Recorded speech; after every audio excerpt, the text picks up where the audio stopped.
Welcome to એન્ટ્રીક્યુશન classes of my dears and આજે આપણે સરળ સાયન્સ વિશે સિદ્ધાંત અને ઘાતાંકની અંદર આજે સમ છે સમ નંબર 1 એને સોલ્વ કરીશું આપણે.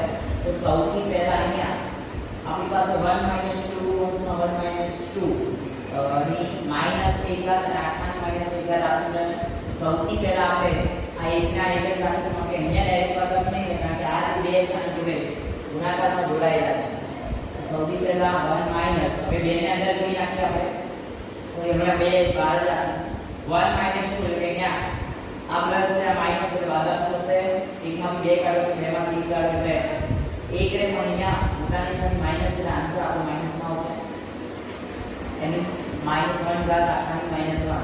હવે 1 માઈનસ -1 ની -1 ઘાત એટલે કે એને આપણે નીચે લખીશું માઈનસ ની ઘાત દૂર કરવા માટે તો -1 નીચે આવશે ને આખાની -1 ઘાત એટલે 1 માઈનસ અહીંયાથી લેવાની વાત આ બંનેનો ભાગાકાર થશે તો એક જ મળશે પણ કેવા માઈનસ અને આખાની -1 ઘાત અહીંયા 1 હવે માઈનસ ગુણ્યા માઈનસ પ્લસ અહીંયા 2 અને 1 ગુણ્યા એટલે 1 આવે અને આખાની -1 ઘાત 2 ને 3 થશે.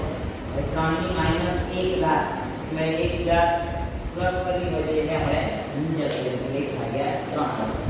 ચલો નેક્સ્ટ સમ છે આપણો આની અંદર જો અહીંયા ઘનમૂળ છે આ ચતુર્ભુજ છે 5 ની 9 ઘાત છે 4 ઘાત છે.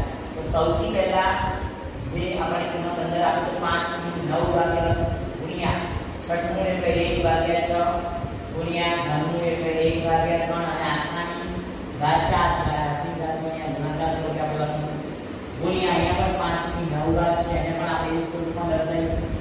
સૌથી પહેલા ઘનમૂળ એટલે 1/3 ચતુર્થમૂળ એટલે 1/4 અને આખાની 4.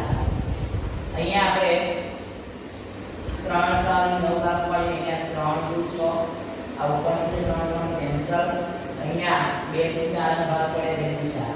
અહીંયા પણ 3 4 9 ઘાત પડશે અહીંયા ઉપરથી 4 4 કેન્સલ. એટલે અહીંયા 5 ની કેટલી ઘાત વધી 2 અહીંયા 5 ની કેટલી ઘાત વધી છે 3. તો આધાર સરખો તો ઘાતોનો સરવાળો એટલે 5 ની 5 ઘાત આવશે 5 ની 5 ઘાત એટલે આપણે આ સૂત્ર લખી શકીએ છીએ.